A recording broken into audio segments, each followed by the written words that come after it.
ভীষণভাবে আঘাত পাওয়ার পর আমরা মনে মনে বলি একদিন হয়তো সবটাই ঠিক হয়ে যাবে। আসলে কোনো কিছুই ঠিক হয় না, বরং আমরা সময়ের সাথে সাথে মানিয়ে নিতে শিখে যাই। কয়েক বছর আগে যখন তোমার প্রথমবার মন ভেঙেছিল, তখন তুমি খুব আঘাত পেয়েছিলে। তুমি হয়তো ভেবেছিলে হয়তো আর কখনোই স্বাভাবিক হতে পারবে না। কিন্তু আজ দেখো, তুমি দিব্যি ভালোভাবে বেঁচে আছো। আজ তুমি যে কষ্টটা পেয়ে মনে করছো তুমি কখনোই স্বাভাবিক হতে পারবে না, একটু অপেক্ষা করেই দেখো। আর যে কষ্টটা তোমার কাছে অনেক বড় মনে হচ্ছে, তখন তুমি নিজেই বলবে এই ছোট্ট বিষয়টা নিয়ে একদিন এত বেশি মন খারাপ করে থাকার কোনো মানেই ছিল না।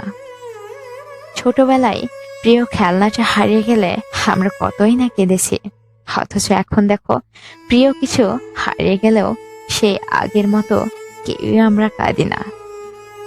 ঠিক তেমনই ভাবে এখন যতই কষ্ট হোক না কেন, একটা সময়ে আর এসব কষ্ট হবে না। প্রেমিকের ধোঁকা খেয়ে যে মেয়েটা নিজেকে শেষ করে দিবে বলে ভেবে রেখেছিল, সেও এখন তখনকার কথা ভেবে মুচকি হাসি দেয়। প্রেমিকা ছেড়ে যাওয়ার পর যে ছেলেটা সুইসাইড করবে বলে ভেবে রেখেছিল, সেও এখন এসব ভেবে নিজেকে গাধা বলে লজ্জিত হয়। ভালো মন্দ মিলেই আমাদের জীবন।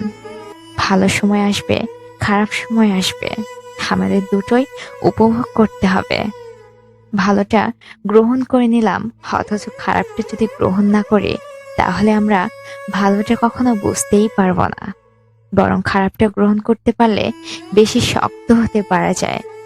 যে মেয়েটা প্রতি রাতে না ঘুমিয়ে বালিশ ভিজিয়ে কাঁদছে, সেও একদিন না কেঁদেই ঘুমিয়ে পড়বে। যে ছেলেটা প্রতি রাতে নেশা করত, সেও একদিন নেশা করা ছেড়ে দিবে। অল্প আঘাতেই যার চোখ ভিজে যেত, সেও একদিন অধিক আঘাত পেলেও তার চোখে পানি আসবে না। তোমার বয়স যত বাড়বে, তোমার সহ্য করার ক্ষমতাটাও তত বেশি বৃদ্ধি পাবে।